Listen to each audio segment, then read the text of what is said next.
What is up, guys? Welcome here. Welcome back. We have just gotten the release of the new Caterpillar stand-on mini skid steer, and I just want to go over all the specs that's going to be coming on this thing, as well as some of my thoughts comparing it to other mini skid steer models. So let's get right into it right now. So this just happened at the expo a couple of days ago, and this is coming from the Caterpillar official website. So this is official, confirmed what this thing is going to be bringing. Obviously, we have the CAT TUL100, which is going to expand the compact equipment line targeting the stand-on compact utility loader market. We're also getting a CAT 253 compact track loader, which complements the existing CTL lineup, introducing a redesigned undercarriage. So it's going to be smaller than the 255 that usually everyone gets when getting into the compact track loader area and looking into CAT track loaders.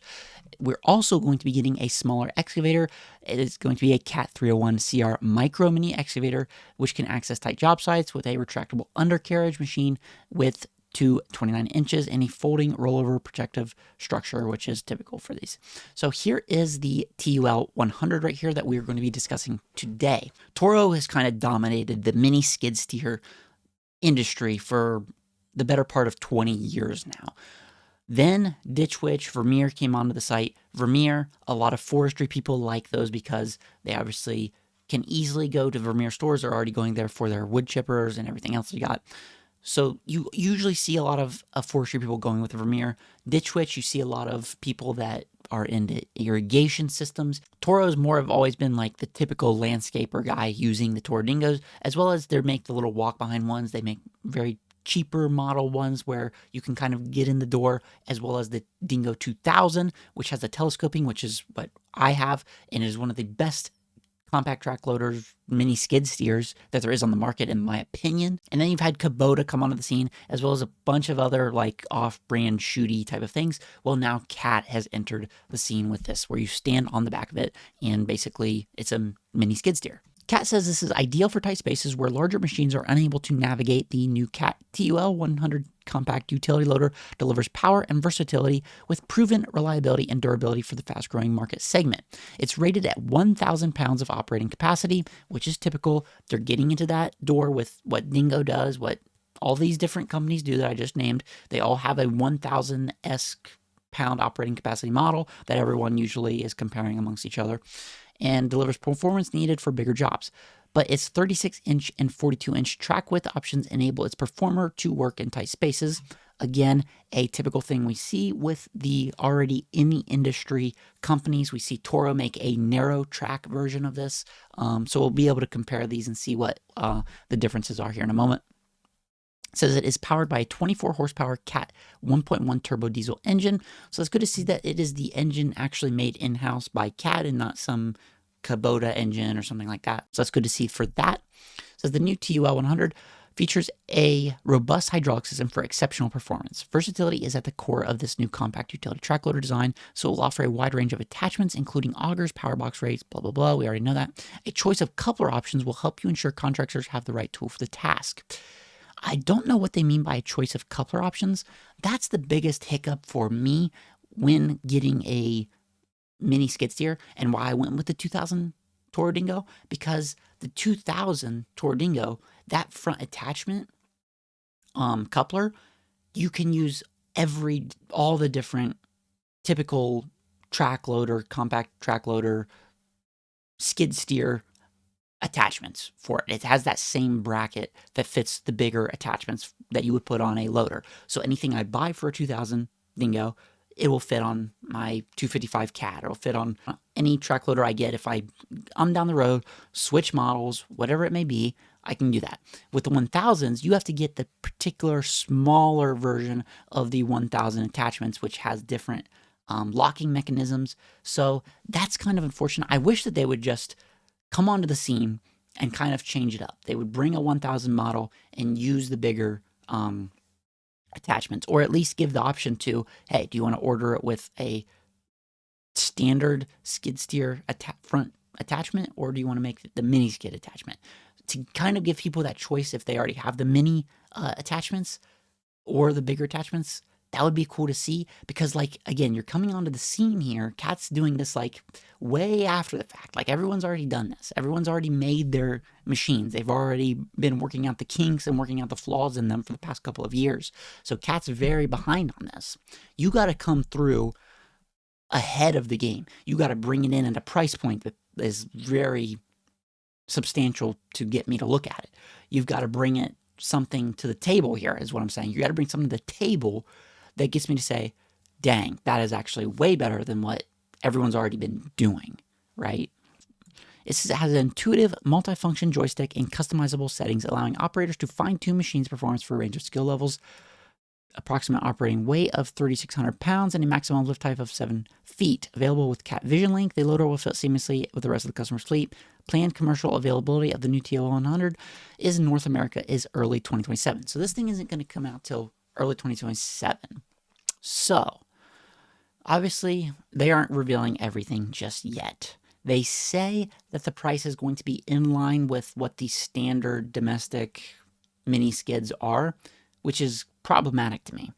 If you want to be Cat and come onto the scene, which is kind of mind-blowing that Cat is actually coming onto the scene for the mini skid steers when they don't need to. Like, you don't need to make this. You sell enough big stuff and you have enough maintenance going out to fix all the big equipment, skid steers, excavators.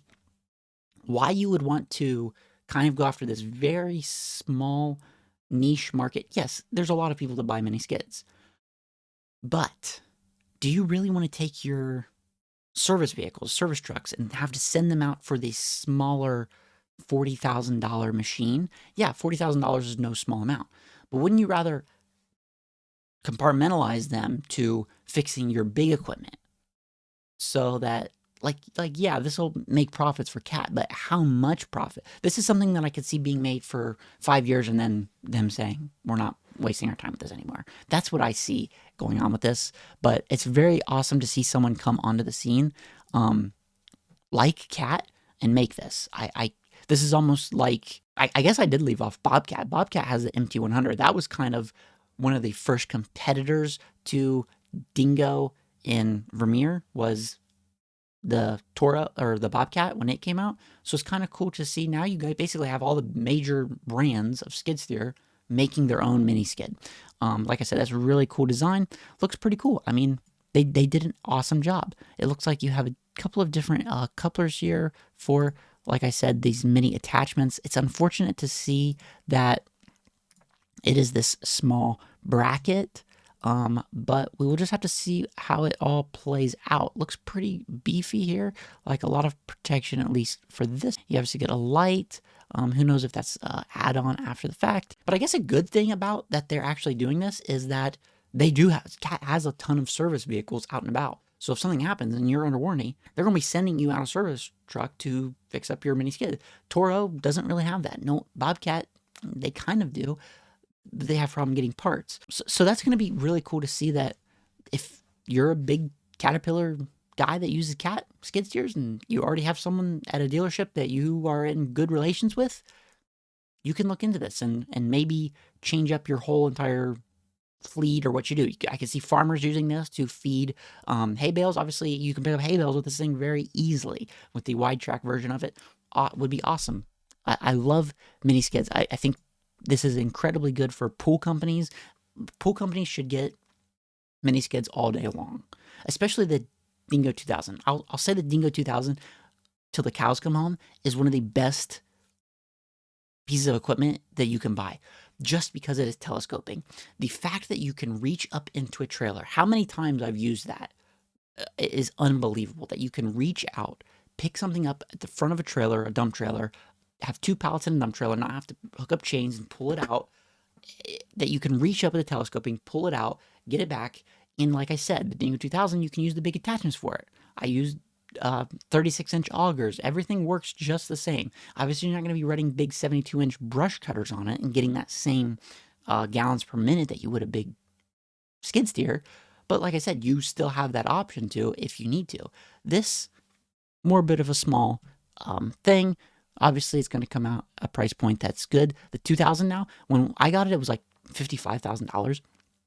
That thing's like literally like $70,000 now, which is kind of unbelievable. So it's almost like the 2000 now is like pointless to even get. You might as well just get a regular skid steer. At that point, at $70,000, you might as well just get a typical skid steer. To be honest with you, these are coming in right around $35,000 to $45,000. But I just want to do a comparison of this new cat that they came out with and compare it to all the comparable models compared to all the big comparable models. I'm not going to go over like all the off-brand type things. I'm going to go over the main ones and see how it compares and kind of get an idea of what Cat's thinking and how they're bringing this to market. Now, like I said, the Cat TUL is coming in at 1,000-pound operating capacity, rated operating capacity. It has a 3,600-pound operating weight and 24 horsepower, 7 feet lift height, as well as you get a 36-inch or a 42-inch width track. For Toro, the TX1000 with the 1,000 operating capacity, you have a operating weight of 2,800 to 2,900, so a bit less than the Cat. You have a horsepower of 24.7, which is basically the same as 24. You have a flow rate of 15.2 gallons per minute. Now, something I didn't say about the Cat was it has 16 gallons per minute. So you get a little bit extra with the Cat over the Toro. You have the top speed of the Toro at 4.1 miles per hour. We can't really compare that because, like I said, they don't have all the specs out for the Cat yet. They're not even letting people open the hood and see what it looks like inside. Like at the shows, they don't even let people look at the inside. So honestly, like no one really knows, only what we've been told so far. For Kubota, the SCL 1000, which is the typical 1,000 operating capacity, has an operating weight of 3,000, so kind of in between the Toro and the Cat, has a 24.8 horsepower engine, which is almost 25 basically, 15 gallons per minute, as well as 5 miles per hour.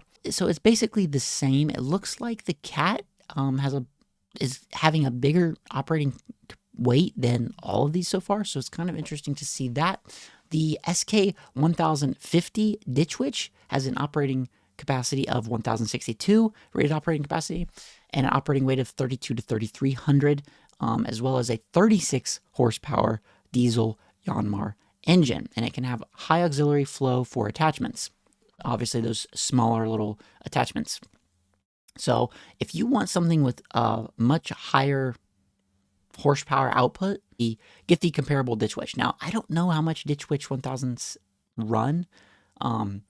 Obviously, you're getting basically 10 extra horsepower, so you're going to be paying for that somewhere. That's the problem with these, is like it's kind of hard to find the price ranges for these sometimes. You have to call every time. For the Vermeer, the operating capacity is 925 pounds, so a little bit less, and an operating weight of 3,300 to 3,400 pounds with a 24 horsepower diesel engine and 12 to 15 gallons per minute. So Vermeer is kind of the lesser of all of them, but just a quick rundown. The Cat has the best operating weight and the Ditch Witch has the most horsepower, and basically all the rest is kind of comparable. So I've done some digging, and here is what the estimated price ranges are for these particular machines. Now for the Toro, you're going to be looking at $42,000 to $48,000. For the Kubota, it is $33,000 to $45,000. The Ditch Witch is $45,000 to $55,000. Like I said, you're paying for that extra 10 horsepower, so you're going to be paying an extra $5,000 for that. Is it worth it? I'm sure in certain instances and certain applications, yes. But for the general contractor, general person, I don't know how much that is going to matter. And for the Vermeer, going to be the cheapest one of the models at $38,000 to $45,000. Now, the estimated price for the Cat, the only thing we've gotten from Cat themselves at the show was that it is going to be comparable to the comparable domestic other mini skids. So that means it's going to be coming in at $45,000 to $50,000. What the warranty is on that, I don't know. But we'll have to see. But yeah, it's cool to see Cat finally throw their hat in the ring. Looking about 9 months from now, we should be getting a lot more information, a lot more specs on this new Cat stand-on mini skid steer. Going to be cool to see what people do with them. Cat is actually making their own attachments that are going to like literally say Cat on them for mini skids. So you're going to have a power rake, you're going to have a brush cutter, and a couple other accessories that are Cat, but you can obviously use your Toro, your other mini skid steer attachments for that. So it's kind of cool to see if you're a Toro person, but you have a bunch of Cat equipment. Maybe you want to phase out your Toro and just put everything over to CAT, because maybe parts are kind of transferable hydraulics wise. Obviously, going to be using the same hydraulics. A couple of things are going to be the same on that, obviously, as well as warranty and service is going to be kind of comparable, and people are going to, and you're going to be able to get the kind of same service for all of your fleet if you're someone who owns CAT. So it's going to be cool to see for people that have the two right now. They can now kind of consolidate and just have one brand. That's what I see a lot of people doing. I don't see a lot of typical landscape companies saying, okay, I'm going to go buy this Caterpillar because it's kind of finally come out. Most of them are just going to be looking at the price, to be honest with you. They're going to be looking at rated operating capacity and what the price is, and maybe the warranty. The warranty is the big thing. So yeah, it's pretty cool to see. Be sure to subscribe. I'm going to start doing a lot of landscaping content in the foreseeable future. I already do some YouTube videos, so I just figured why not do what I do for a living in a YouTube form for people that are interested in this sort of thing. I know a lot of people are. And this kind of like industry on YouTube is really weird. You got a lot of people that like just get sponsors and just, I can't even explain how silly it is, the stuff I see on YouTube sometimes from the landscape community and the hardscaping community. It's so annoying to see how people are. Really weird to watch people talk sometimes about stuff that they know nothing about. So that I just gonna start doing some videos like this and kind of throw my hat in the ring and be a voice of reason when it comes to this sort of thing. Kind of give just the details, give a couple of my thoughts. So be sure to subscribe to see more upcoming landscaping equipment content for the foreseeable future. But I'm going to get on out of here, so I will see you in the next video.